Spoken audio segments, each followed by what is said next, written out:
It's hump day. What's going on, everybody? Welcome to First Take. Thank you for hanging out with us. That was a heck of a tease, Stephen A. Smith. I'm fired up for today. Middle of the week, we're ready to go. Max Kellerman looking dapper as usual. And gentlemen, you know where we're starting.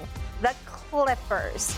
So Luka Doncic, a wrecking ball, 39-7-7 as he leads his Mavericks to a commanding 2-0 lead over Kawhi, Paul George, and the Clips. Keep in mind, both those games were back in L.A. Friday, they head back to their home turf, Dallas.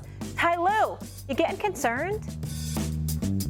I'm not concerned. Like I said, they got to win 4 games, and you come in on an opposing team's floor and you play. There's no pressure on you to make shots because you're supposed to, you just try to come in and steal a game or steal 2 games. But now they got to go home and try to keep up the same shooting. So it's easy to come on the road and do that when there's no pressure on you. So we'll see in Game 3. There is none. There is a competition. We got to rise to the occasion. Fact of the matter is, if we don't, we're done for. But there's no level of concern. No level of concern. Stephen A., is Kawhi the problem for L.A.? Hell yeah. Hell yeah. And by the way, let me say this. We all know how much love and respect I have for Ty Lue. And Paul George is one of my favorite peeps and one of my favorite players. They both lying through their damn teeth. Don't lie to the American public like that and tell them you ain't worried. Hell yeah, you worried. You know why? Because you get, I'm going to say it on ESPN, you getting your ass kicked.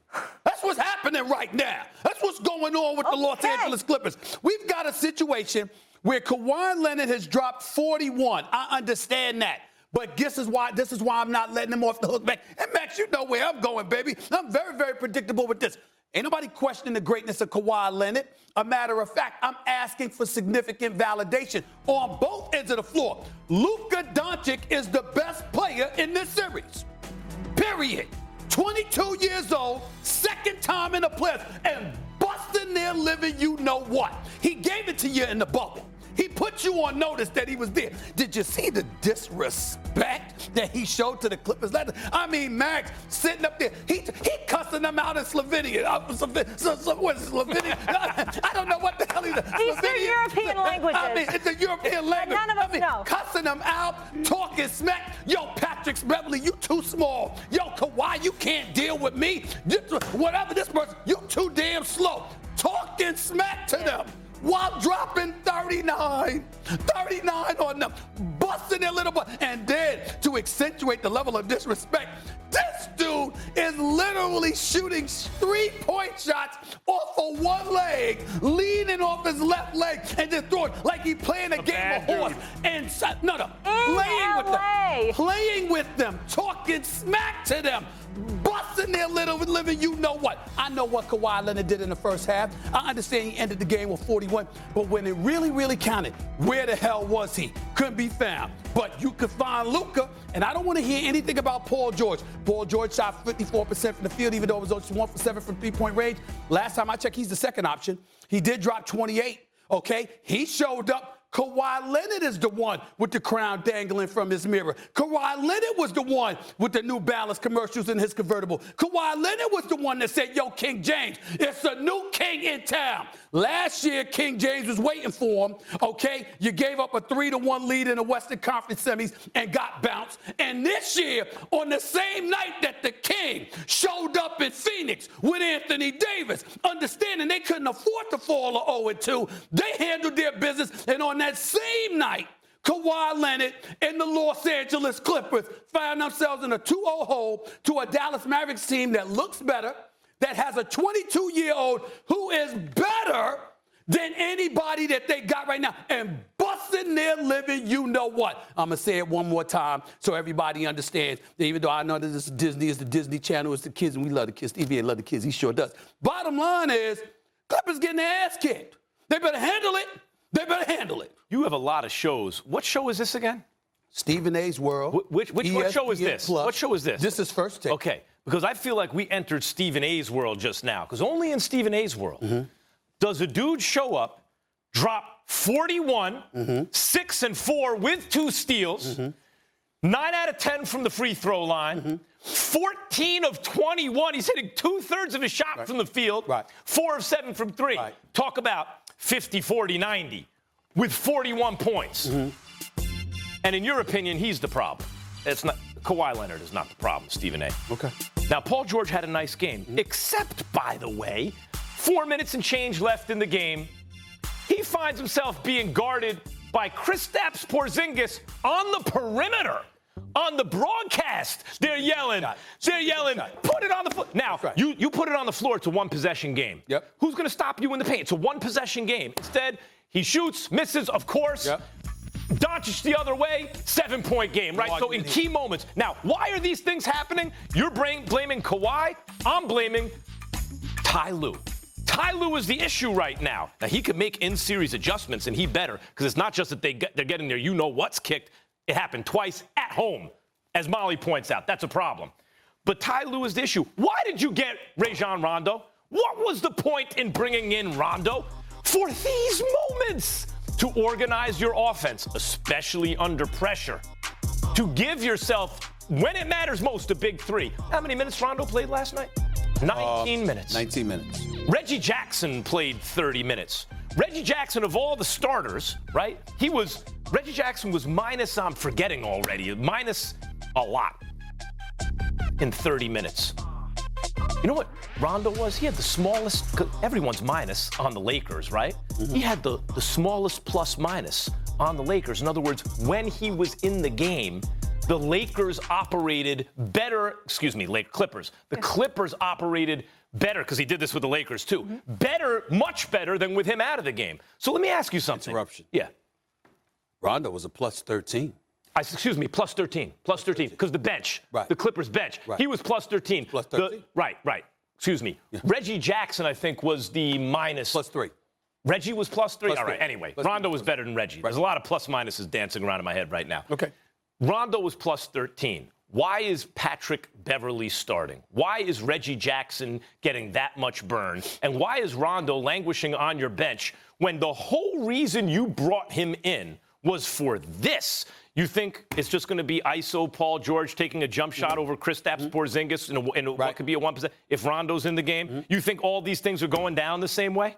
It's not. That's not on Kawhi. In fairness to your argument, I can understand where you're coming from, because Rondo definitely needed to play more than 19 minutes. That is what you brought him here for, Max. I don't disagree with your point, okay, in regards to that. I'm also not letting Marcus Morris off the hook. Here's why. Marcus Morris, you're a damn good player. He's a damn good player, and he's a glue piece to the squad. What the hell are you doing fouling out? Because you setting a move and pick, and you get your elbow or your arm up to somebody's face with under 4 minutes or around 4 minutes left in the game. You have any idea how pivotal you are? You know you got 5 fouls. You're a seasoned veteran. This is a playoff game. You can't make that kind of damn mistake, Marcus Morris. You better than that. That man is a good player, and you have glue pieces to every team. Marcus Morris is one of those players. You can't make that kind of mistake. So I thought that was a very valuable thing that happened. You can't foul out of that game. That's number 2.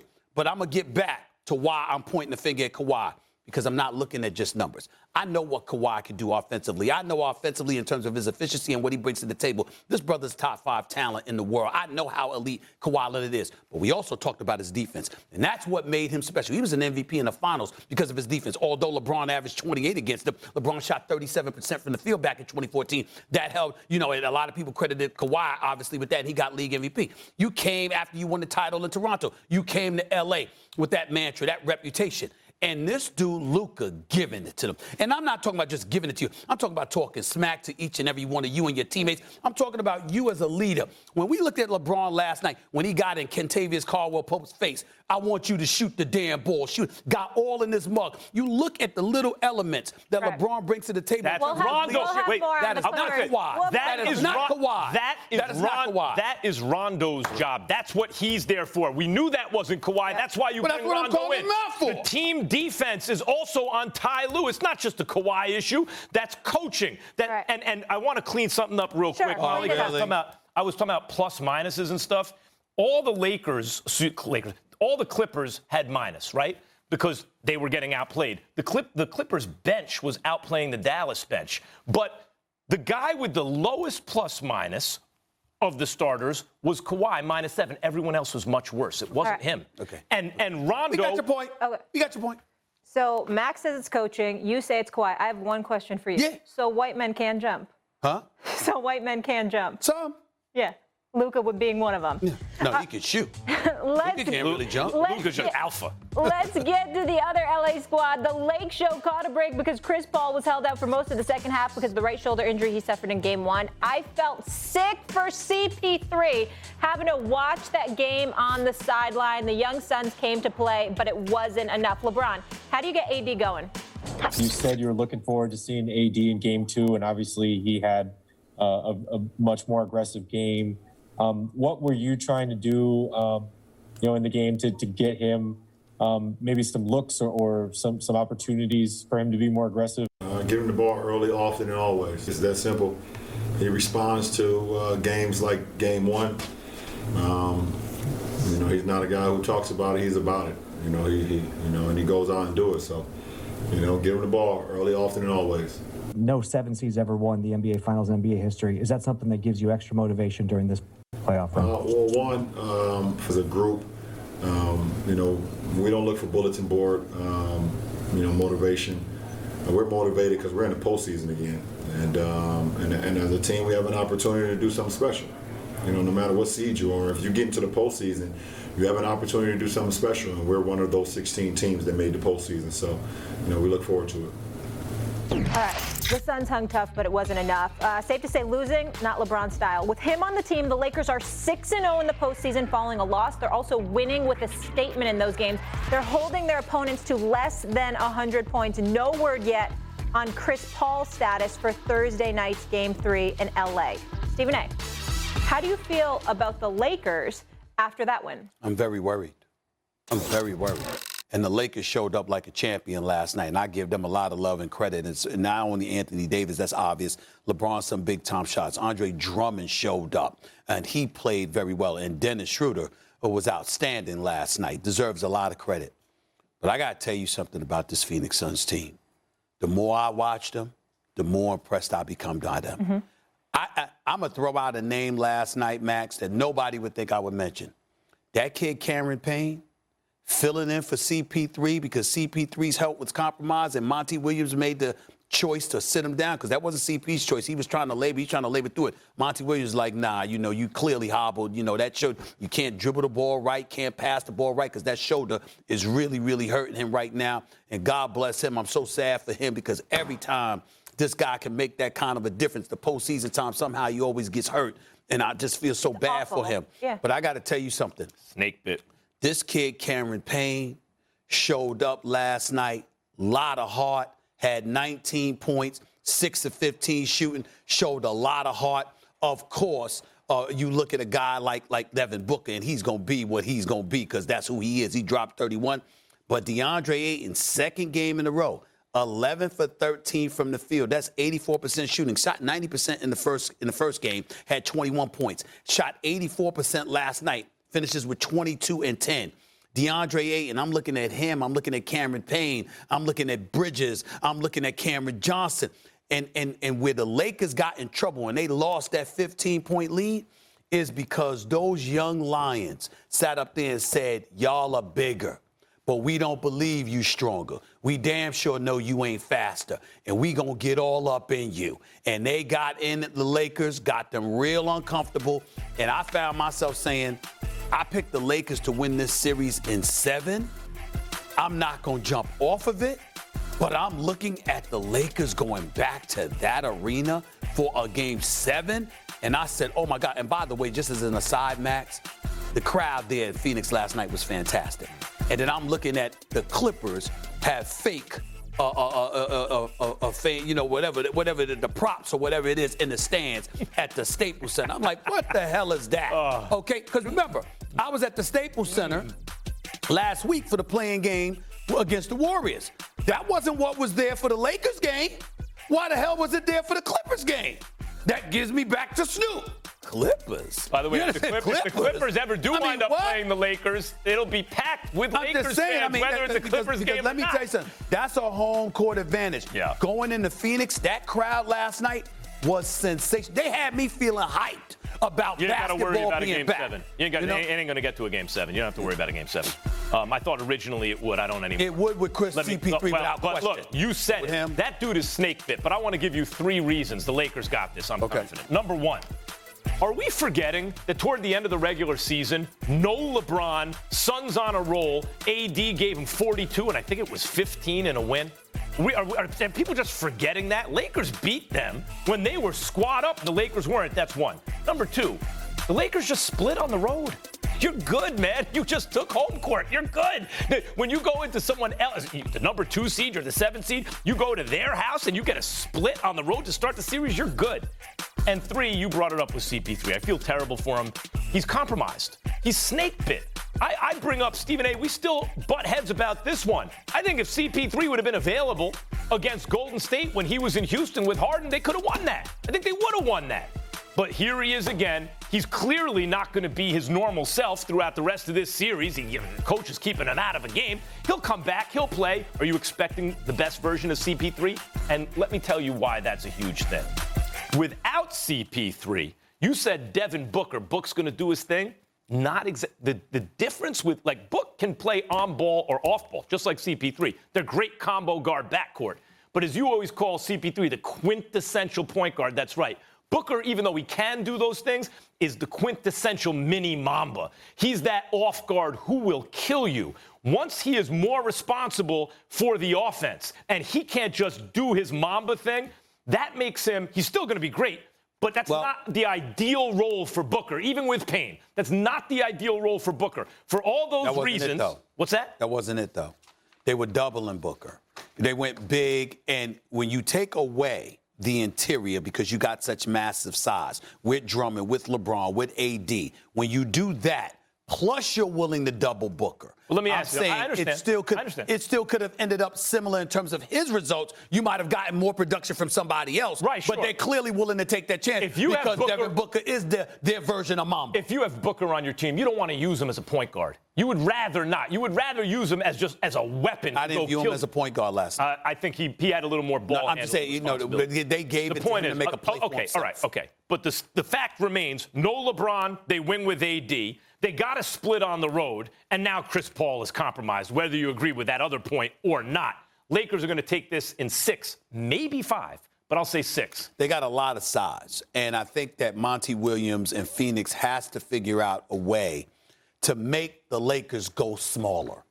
See, it's one thing for you to go big. It's another thing entirely for you to stay big. You look at Anthony Davis. He played 39 minutes, 58 seconds. You look at Andre Drummond. He gave you 24 minutes, 22 seconds, okay? LeBron obviously gave you 38 minutes as well. If you are able to keep size on the front line and you don't take advantage of it with your speed being smaller, it's going to compromise you. And I think that that's what the Lakers have to figure out. The Suns have to figure out. I think Monty Williams will be able to figure that out, at least to get one more victory in this series, possibly 2. But I'm going to stick with my Lakers prediction of going 7 games, winning Still 7. just so unfortunate they didn't have Chris Paul. Yeah. Chris Paul, and AD, man. he bounced back like we expected. 13 points game 1, 34, 10, and 7 last night. Do you own or rent your home? Sure you do. And I bet it can be hard work. You know it's easy? Bundling policies with Geico. Geico makes it easy to bundle your homeowners or renters insurance along with your auto policy. It's a good thing, too, because you already have so much to do around your home. Go to geico.com, get a quote, and see how much you could save. It's Geico easy. Visit geico.com today. That's geico.com. The WNBA is on its way back. Playing basketball in a pandemic looks like this. No mask, no 6 feet apart. To put yourself in harm's way is a scary decision. We are dedicating this season to Breonna Taylor. The unity that we were able to experience was something that we won't forget and we can lean on as we move forward. I would do it all over again because it's bigger than me. It's bigger than my teammates. ESPN Films presents 144, presented by Hyundai. Now streaming on ESPN+. The Nets putting in that work. Joe Harris, 25, KD 26, and route to a 22-point win and a 2-0 lead over Boston, who was without their star Jason Tatum while he was poked in the eye. Meanwhile, Brooklyn's Jeff Green left with a bruised foot. Max Kellerman, are you impressed with Brooklyn or are you embarrassed for Boston? No, I'm impressed with Brooklyn. Brooklyn can do that to anyone. Brooklyn can do that to anyone. You blink and it's 10 point, 18 point. Like it's unbelievable. And what I say, I keep on bringing up Joe Harris because in the history of sports, when has there been a fourth option that's going to be wide open on every play like Joe Harris? Ridiculous. It's ridiculous. The Brooklyn Nets are, I mean, they played together 8 games in the regular season and now a game in the playoffs. They barely played together, and I don't think they can be stopped. And I really don't think anyone can take them 7 games. Just on what I see. Again, Joe Harris dropped 25 points. He did it as fast as you could blink. He was like, oh, my God. What are you going to do to stop them? Like, how do you stop them? What are they going to do to stop other teams? All they have to do is not be the worst defensive team ever, and they're going to be fine. I was very impressed with Brooklyn. Why would you waste a minute and a half talking about Brooklyn like that? They ain't play. I thought you said the series was over in 3. Yeah. That they have no. So it's just that simple. And Jason Tatum got poked in the eye, and there's no Jaylen Brown. This series shouldn't even be taking place. Right. It shouldn't even be taking place. We have not seen the Brooklyn Nets yet. As far as I'm concerned. Haven't even seen it. Because what are they playing against? Boston has nothing. I feel bad for Boston because I really, really wish Jason Tatum was healthy and Jaylen Brown was there and healthy. Because then, I'm not saying I would find out a lot about Tatum and Brown, even though they would still lose the series. The only thing that I have to say about Brooklyn other than that is it's nice to see Blake Griffin playing basketball. Wait, are you more embarrassed for Boston? No. I'm not embarrassed by Boston. No, they're hurt. They're not there. But remember with Blake Griffin, I was saying he didn't want to play in Detroit. Yeah. It's not that he couldn't play. Turns out he can still play basketball. He can still play? Yeah. High basketball IQ for your 11th option. Right, let me shift to something that you might actually want to talk about. So the series now shifts to Boston. Whether Kyrie's, where we know Kyrie's tenure didn't exactly end on a high note, he will now play in front of Boston fans. This is for the first time since leaving for Brooklyn now that the COVID restrictions have been lifted. Kyrie, he shied away from the mic lately for much of the season, but he certainly had some choice words for the city of Boston. Take a listen. I mean, it's not my first time being an opponent in Boston. So, I'm just looking forward to competing with my teammates and, hopefully we can just keep it strictly basketball. There's no belligerence or any racism going on, subtle racism and people yelling from the crowd. But even if it is, it's part of the nature of the game, and we're just going to focus on what we can control. All right, let's bring in a man right now who won a chip in Boston. Kendrick Perkins, my guy. Good to see you. Again, back at the house. I always like to see that. Who wants to start on this one? I'll start with Perk. Okay, Perk, cool. Perk has played, so he would know. What's your reaction to Kyrie's comments there? Well, here it is, right? You have mixed emotions because, first of all, you want to give Kyrie credit because he does a lot in the community. He does a lot for social justice in the community, and his actions are really in the community. All right, he goes out there, he always gives back, he always speaks up, and I get that, and I applaud him for that. But far as my personal experience in Boston, when I was 18 years old, all I heard was that you're going to Boston, it's a racist town, you got to be careful. When I got there, it was a completely different story. Now, was it the case because I was a player? I don't know, maybe. But I've never, in my 8.5 years, experienced racism in Boston, and I just didn't. I mean, it was to the point where I had some of my best years in Boston. Well, I would spend my summers in Boston.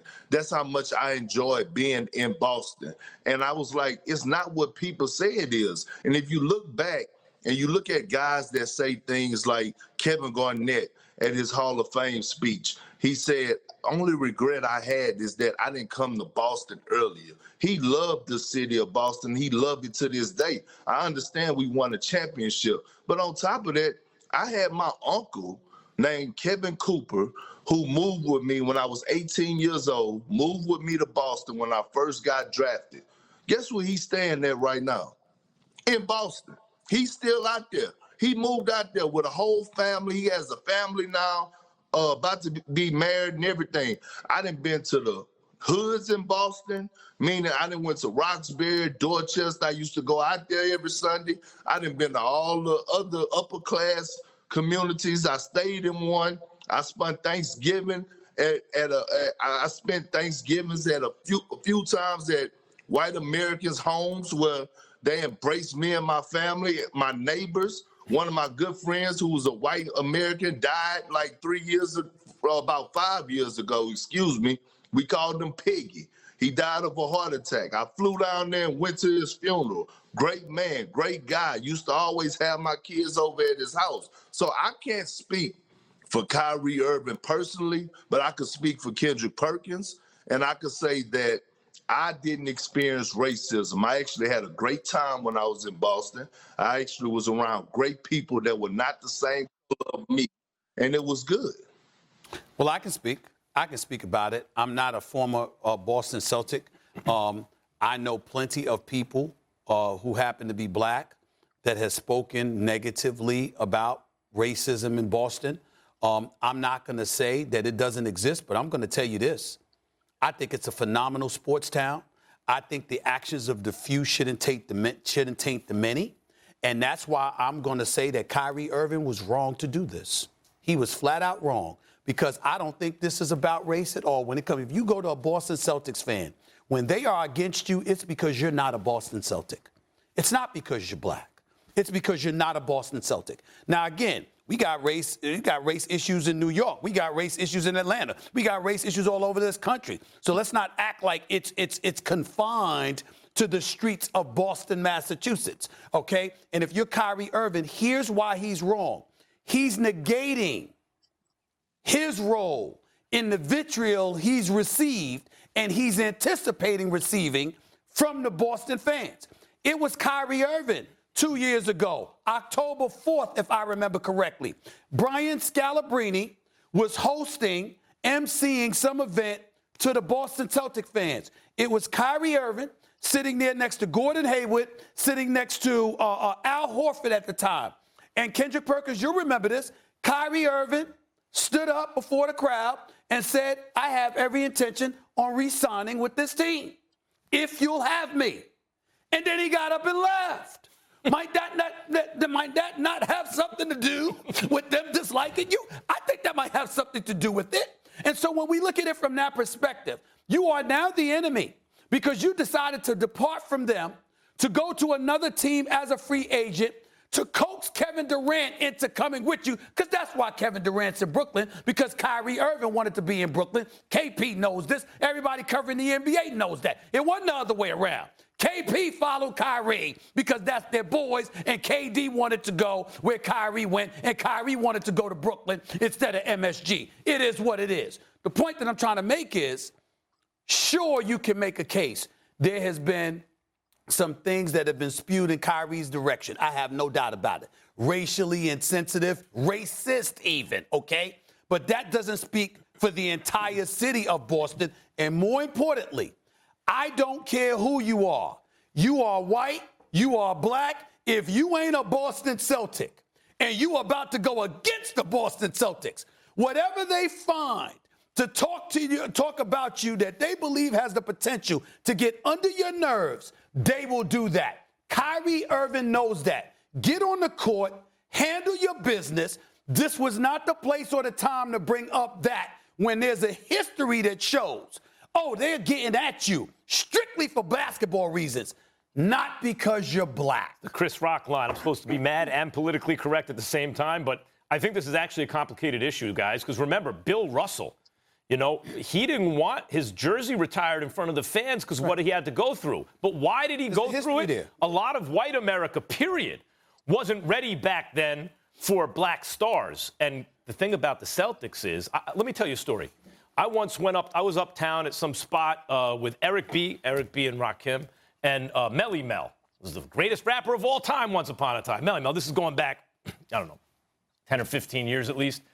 And I saw when I got to this spot, Melly Mel, who's from the Bronx, he's got a Celtics jacket on. I'm like, hold up, time out. When I was a little kid, I idolized this rapper. He's from the Bronx, and what are you doing with a Celtics jacket, Mel? He's like, always been a Celtics fan. Celtics started the first black starting five, right? So part of the reaction in Boston is because the Celtics trailblazed racially, and so they experienced more of a reaction. That's number one. But number two, we hear this from athletes from time to time through the years. Not just Bill Russell way back in the day, but we've heard it from other athletes too. And you think maybe there is something to it. I don't think probably it's exacerbated because in the 80s, the greatest rivalry ever, right? Lakers versus Celtics. The Celtics' biggest stars were white, and the Lakers' biggest stars were black. And so that kind of reinforced what had come out of the 60s and 70s, right? Where they were really experiencing racism partly because of what I mentioned before. So it's not an easy issue, but I'll say this, Perk. Your experience is your experience, and I would never doubt that. But I hear enough coming out from athletes about their experiences in Boston that makes me think something's going on. I want to ask you a question, and I understand, Max, that there's the history, but I want to get back to something Stephen A. said, and I want to get your opinion on this, Perk. Do you think by Kyrie this could potentially be strategic or calculated because the vitriol he might face when he returns to Boston, and that he wanted to get ahead of the narrative here? It is, and I was going to go to Stephen A.'s point and said it's a great point because my thought process was this. If the Brooklyn Nets were playing the Indiana Pacers or the Charlotte Hornets, right? Think about this for a second. It's racism all around America right now. It's been racism all around America. I grew up in Southeast Texas, in Beaumont, Texas, where they had 45 minutes from me, the James Byrd killing, where the man was tied to the back of a truck and drugged for 10 miles or so, right? I grew up in an area where they have a predominant white area called Vida, Texas, where we're taught as African Americans never to go there, Kendrick. Don't ever go there. Where they found a young black African American teenager on the railroad track, shot dead, and nobody knew nothing. Nobody was charged. It just went a cold case. So we deal with racism everywhere in America. My thing is, would Kyrie have said that if they were going to Indiana? Would he have said that if they were going to Charlotte? It's racist people in Charlotte. It's racist people in Indiana. I've experienced when I've been in the Indiana series, okay, when we've been in the playoffs, and one of my teammates, and I would not say his name, had an alcohol problem, and everyone knew it, okay? And I've heard people yell crazy stuff out the stands. I heard a white American yell to him, knowing that this guy had an alcohol problem. Hey, such and such, you want a beer?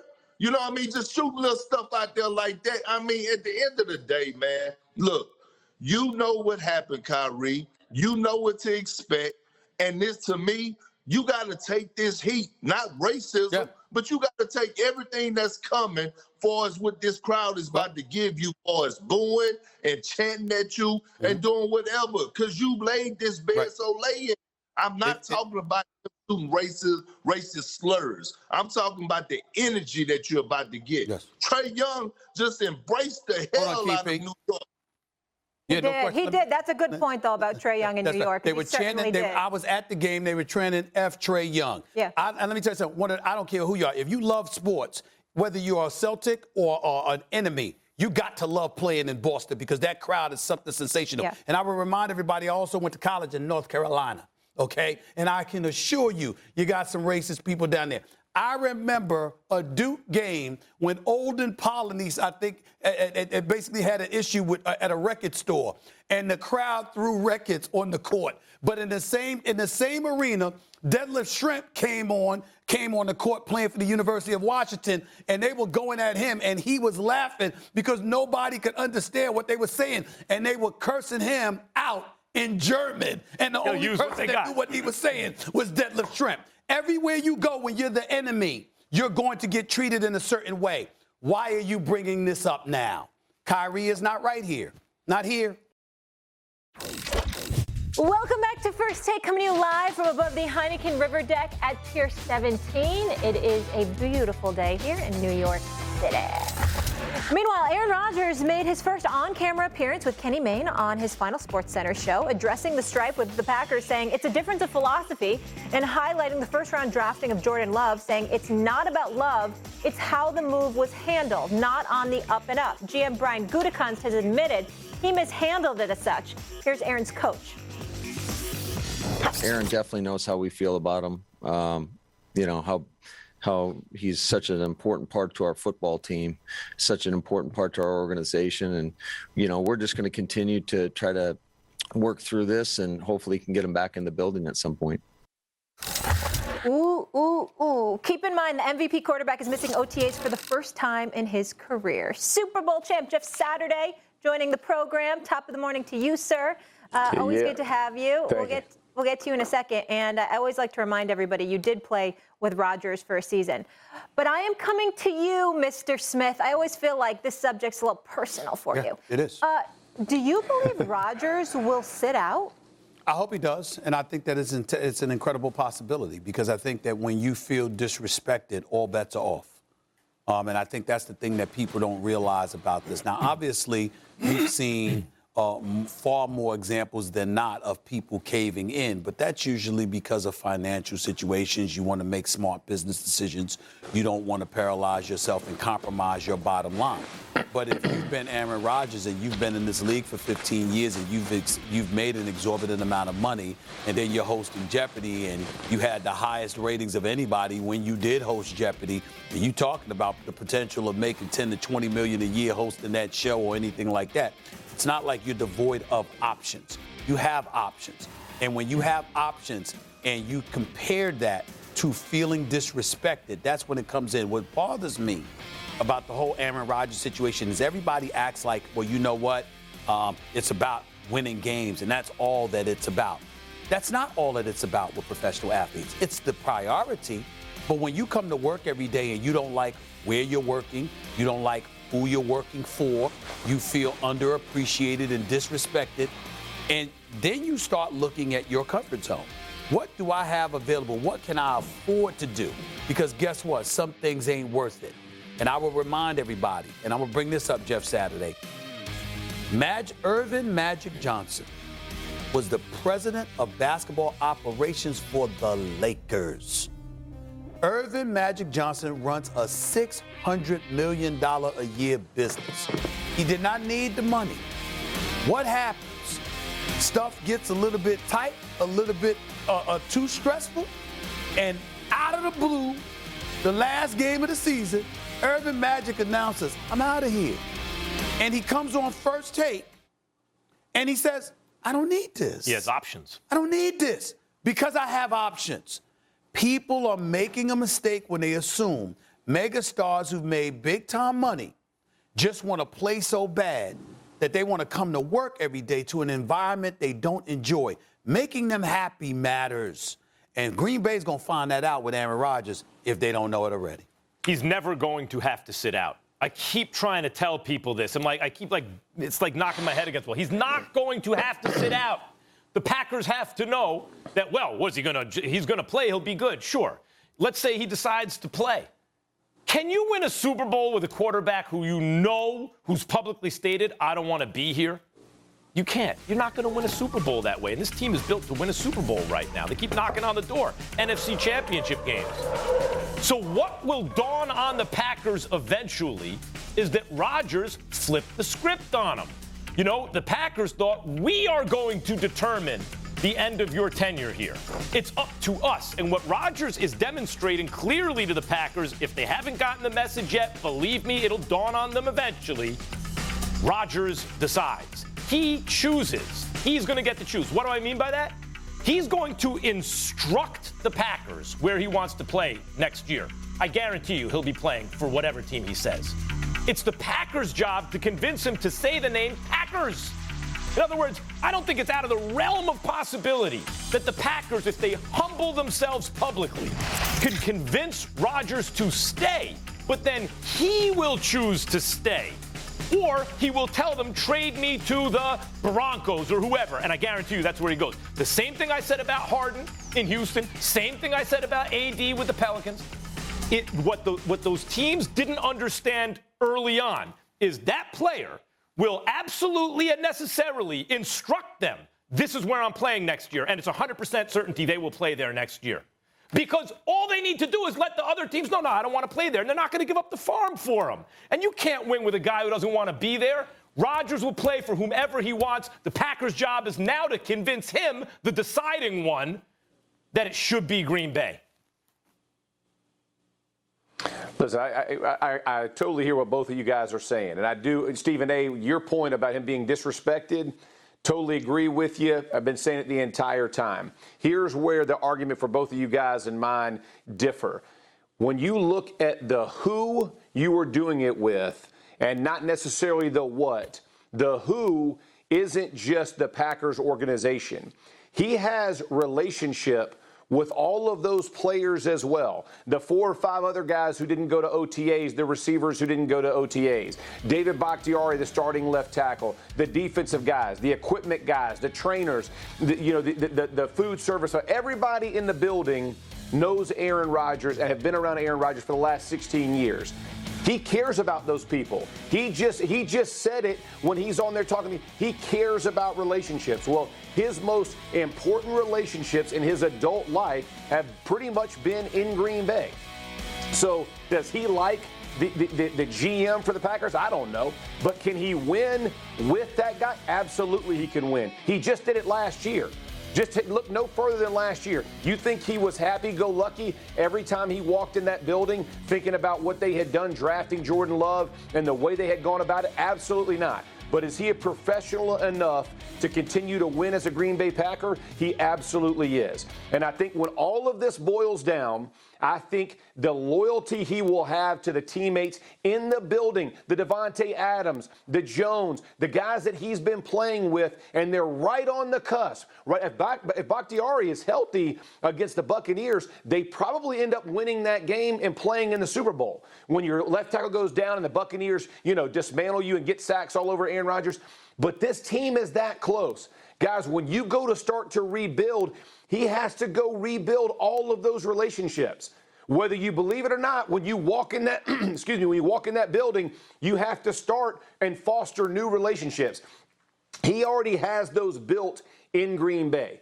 So as disenfranchised as he is right now, with the organization, with the front office, with Mark Murphy or whoever else he's upset with, I think if those guys do exactly what you said, humble themselves, get it right, he is in the best position to win and win with the guys that he knows and he wants to go win with, right? He understands how close they already are. So I understand he's been disrespected. I completely agree with it. I do believe it's a relationship, but I think it's going to go even a step further for the guys that he's playing with, that he looks sideline to sideline with and in the huddle each and every Sunday and Monday night. Well, the only quick comment I'd like to make to retort that is that, Jeff, you know this. Aaron Rodgers knew all of that before he took this position. He's been biting his tongue for years. If it was something that just happened and it was just impromptu and it was an emotional reaction, I get where you're coming from.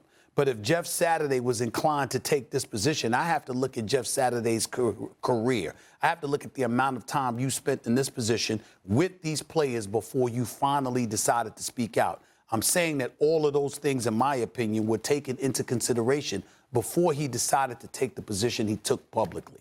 That's where I'm at with it. Yeah, I just want to say one thing quickly to wrap this up. Oh, do you want to respond, Jeff? Go ahead if you do. Yeah, no, and listen, Stephen, that's well put. The only difference I would say is he knows from a leverage perspective, he's got the GM where he wants him. And a public apology of, hey, I really messed this up from a relational perspective, and here's how I'm going to be better moving forward. I'm new to this as well. I think is ultimately what's going to spark the relationship to at least get it where they can get back in the building together and move this thing forward. Do you think Gutekunst is going to apologize? Hey, I do. Listen, he absolutely should. And you know why? Let me tell you this, too. Think about Jerry Jones a long, long time ago when on these Super Bowl runs. And pride jumped in front of it with Jimmy Johnson. And look at what has happened to the Cowboys. Look no further than that. One of the greatest franchise, one of the greatest runs. The Packers are forced to be in that same type of vein. For you to just act like pride is going to you better know Jordan Love is going to take you to the next level. Otherwise, you have sunk the ship that you're ultimately trying to be the captain on. No way. If I'm him, I'm apologizing, no questions asked. Let me just say two things quickly. Gutekunst has already said he mishandled the Jordan Love drafting, or at least how he communicated that to Aaron Rodgers. And I also want to add, I mentioned that Aaron Rodgers isn't at OTAs, and he normally is. His top receivers aren't there either. So what kind of position is that also putting Jordan Love in if he is the guy that's going to be under center? So it's a hot mess there, and it shows the loyalty also to Aaron Rodgers. Well, Packers will do as told. Well, you said Rodgers will tell him what to do. Well, Molly, you said Gutekunst, he's already apologized, but apparently it's not good enough.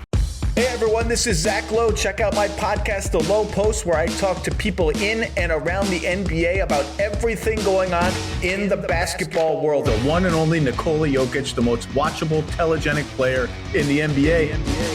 Players, trends, under the radar teams, everything. I am a long-time holder of all the Devin Booker stock I can buy, and I'm not cashing it in because I think he's going to keep getting better. Listen and subscribe to The Lowe Post wherever you listen to podcasts. The podcast.